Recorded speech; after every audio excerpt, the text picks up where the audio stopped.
no jet fuel. All connecting flights have been cancelled.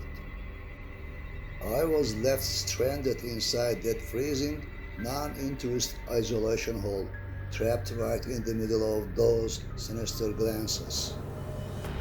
In the absolute heart of that frozen chaos, I had no choice but to play a supreme mind game to break the system and escape alive. So, how did I survive that ominous hole?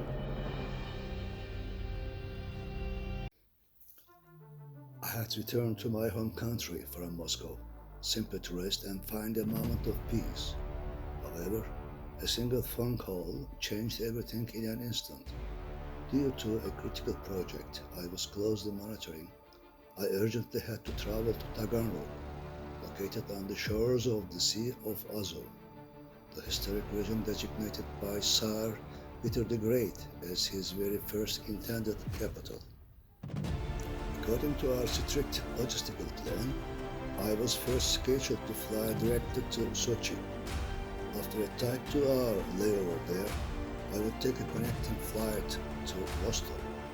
Once I landed in Rostov, a secure private vehicle was assigned to meet me at the airport and transport me straight to the project site in Taganrog.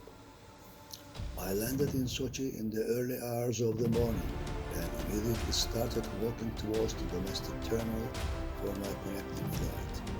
However, something was profoundly wrong. On the mechanical flight information display board, the gate number for the Rostov flight was nowhere to be seen. Instead, glowing coldly in its place was a single word: cancelled. I immediately rushed to the information desk and asked about the situation, demanding to know why the flight was cancelled. The answer I received left me utterly shocked. There was no jet fuel. The flight would only depart whenever the fuel arrived. It meant it could be hours later or perhaps days later. It was not yet clear. I was in absolute despair. What was I going to do? Yes, during the massive kerosene, meaning jet fuel, crisis triggered by the collapse of the Soviet Union in the early 1990s. This was exactly the situation, since the civil aviation system had completely collapsed in those chaotic years. Even if you were a foreign tourist or held a valid connecting ticket, you could find yourself stranded for hours or even days inside the uncomfortable, freezing general waiting areas of the Sochi Adler airport, entirely excluded from the protected in-tourist zones. Between 1992 and 1995, a terrifying fuel crisis broke out across Russia due to fragmentation of area float and rampant hyperinflation. Refineries were demanding cash up front, usually accepting nothing but US dollars. Because of the systematic gridlock, airports like Sochi received no jet fuel for days, leaving aircraft completely frozen on the runways. If you had arrived from abroad and held a transit ticket to continue towards Krasnodar, Rostov, or Moscow via Sochi, the airline would simply inform you that there was no fuel, indefinitely delaying your flight. Because of the lack of fuel, the aircraft would receive a flight cancellation or indefinite delay status, which effectively terminated your transit passenger protection on the field.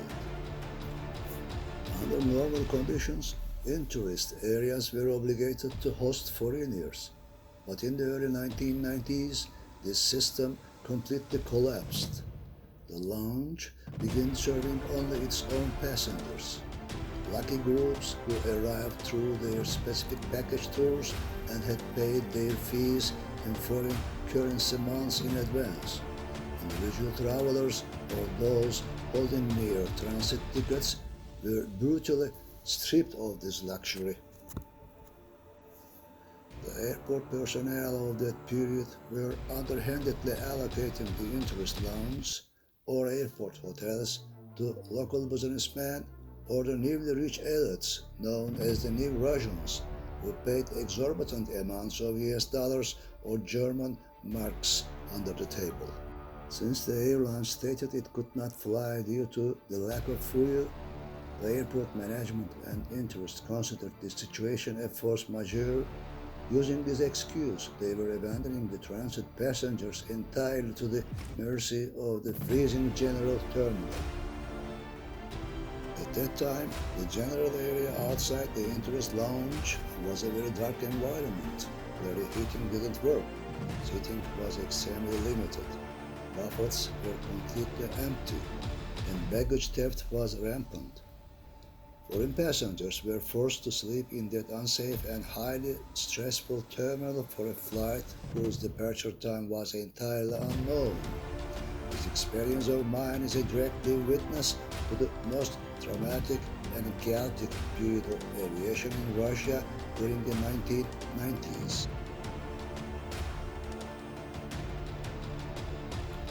And this is exactly where the chaos begins. As a foreign traveler, while I should have taken refuge inside the protected interest area due to the reasons I described above, I was left completely stranded and alone like an ordinary Russian citizen, trapped inside a menacing, doorless 50 square meter domestic waiting area where anyone could enter and exit unnoticed. And there, in the freezing cold, I began to desperately think about what my next move would be. In that hall, there were no other passengers beside me. I was completely alone. With my luggage right next to me, I sat on a wooden bench at the farthest corner of the room. From that exact strategic vantage point, I could comfortably observe and monitor the doorless entrance area facing me. Shortly after, it was noticed that a foreigner was sitting there entirely alone. It didn't take long for me to realize that certain individuals were starting to gather in groups right inside that open, doorless entrance area facing me. I was not afraid. Without weapons, I could comfortably fight off 3 or 4 people. If I were to fear, what business did I even have in these treacherous lands anyway? On the other hand, the motto, "Even if you are afraid, never show your fear," was deeply engraved in my brain. I continued to sit there completely calmly for 3 hours, as if absolutely nothing was bothering me. Every now and then, I would go to check through the window of the personnel's locked enclosure to ask if the flight would happen. But every single time, I kept getting the exact same answer. Fuel is expected. Time was not passing.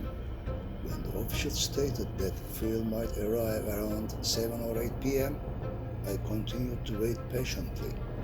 However, the fuel never came, and those sinister glances never left, continuing to monitor me without pause. I could see the movement at the entrance gathering momentum.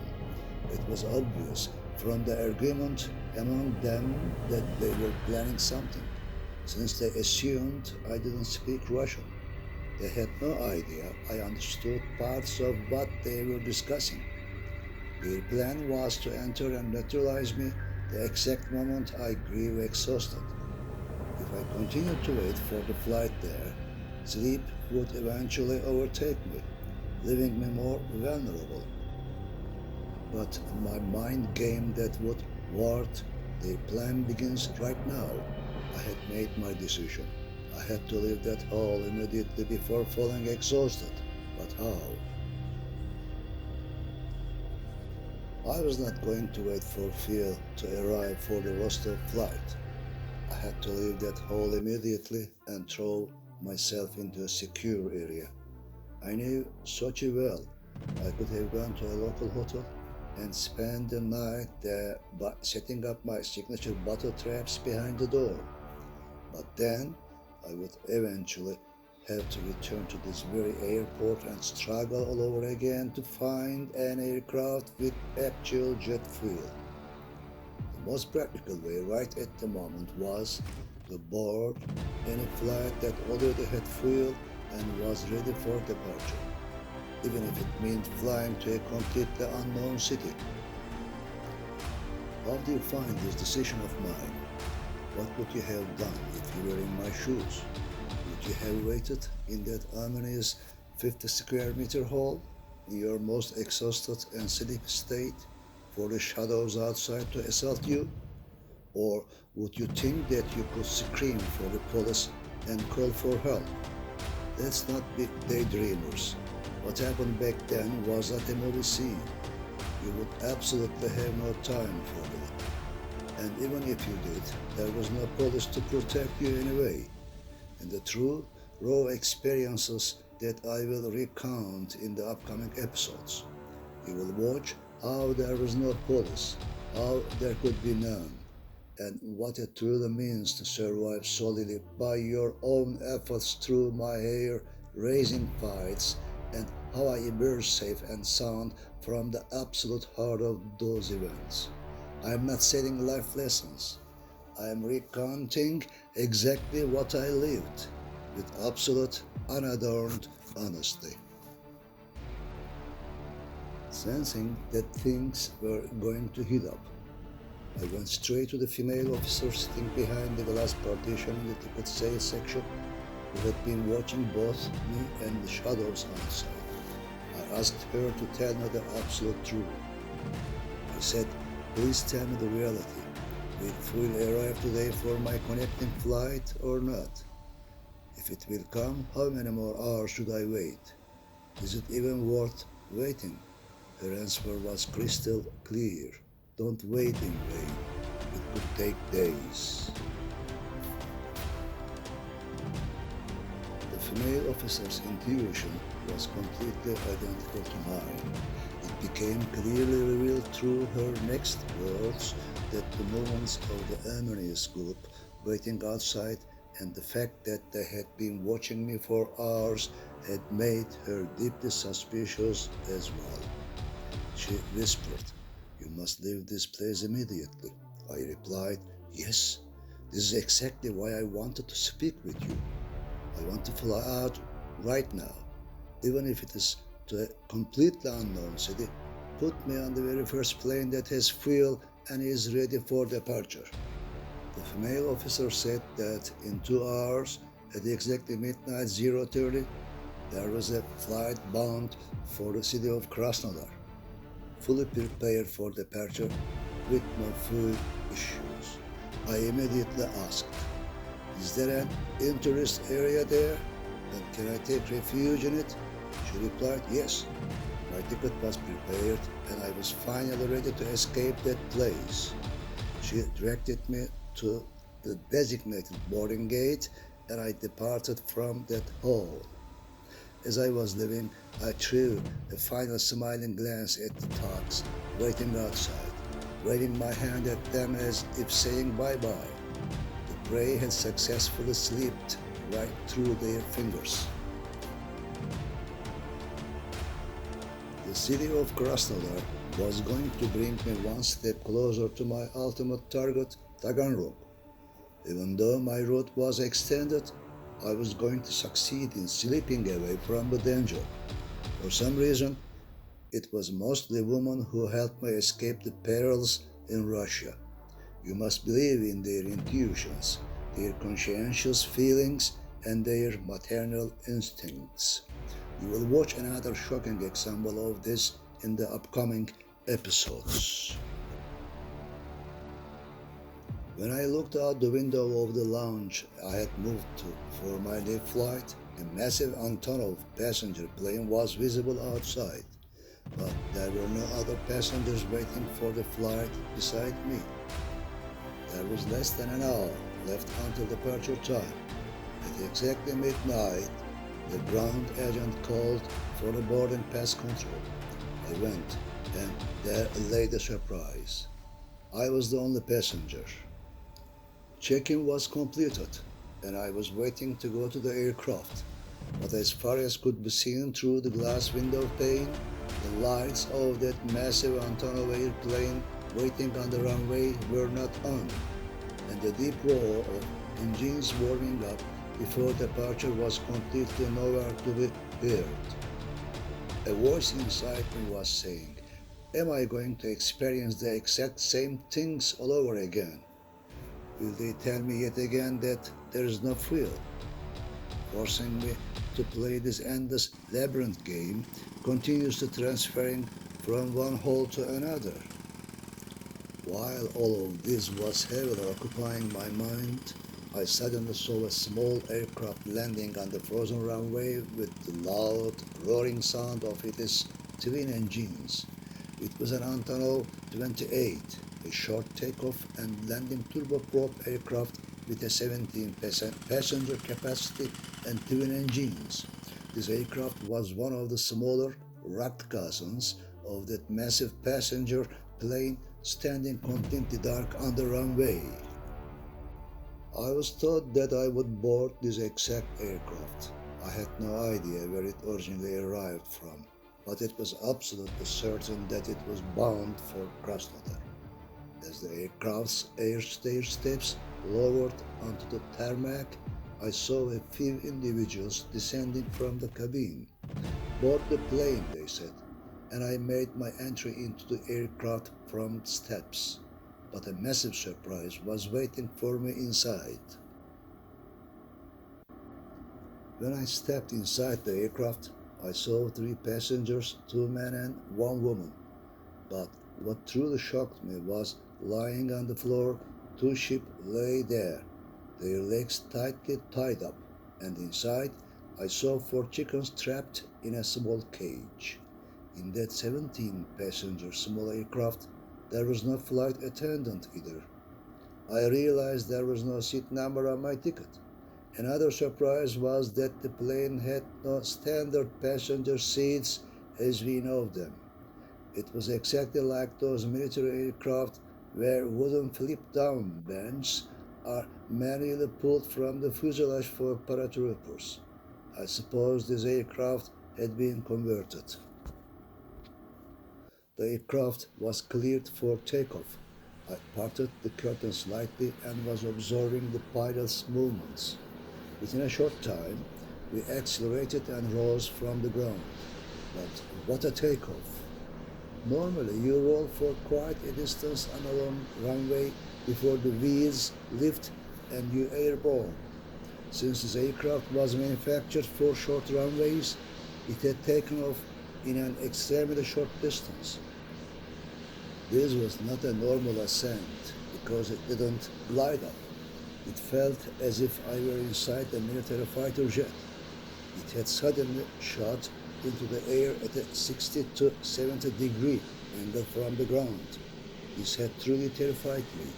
Perhaps the pilot might have been a retired military aviator who used to fly fighter jets. The aircraft landed in Krasnodar within a short time, but I am not going to lie. The landing of this plane on the runway was far worse than its takeoff. I swear, I thought we had crashed. To escape the tug group in Sochi, only to experience a plane crash afterward. Crossing the ocean just to draw in a stream. This was exactly the situation. These thoughts were passing through my mind just as it made a vertical takeoff. It put its wheels on the runway with a vertical descent before completing its gliding distance. And I shuddered at a heavy metallic screeching sound. This meant there was no such thing as passenger comfort on domestic flights. This pilot was absolutely testing the endurance of the aircraft, but we were the ones inside it. I thanked God that we had landed safe and sound. I immediately started walking towards the indoor area, but a familiar surprise welcomed me yet again. Since I was already accustomed to these situations by now, it didn't really qualify as a surprise anymore. Once again, due to the flight's delayed or cancelled because no jet fuel could be found, the passenger waiting lounge was entirely filled with a heavy crowd of desperate people sitting and lying all over the floor. My eyes immediately started searching for the interest area. Yes, I found it. It was entered by going up the stairs a little further ahead. Oh my, another shock. On the very stairs, I had to climb to reach the entrance door. People waiting for their flights were lying stretched out all along the steps. I had to pass through them without stepping on them. I tried to pass carefully, apologizing as I went, and finally reached the door. To not miss the upcoming episode, where I will finally open this door and reveal the ultimate secrets of Moscow's historical glum restrooms, don't forget to subscribe, like the video, and turn on your notifications. Stay safe.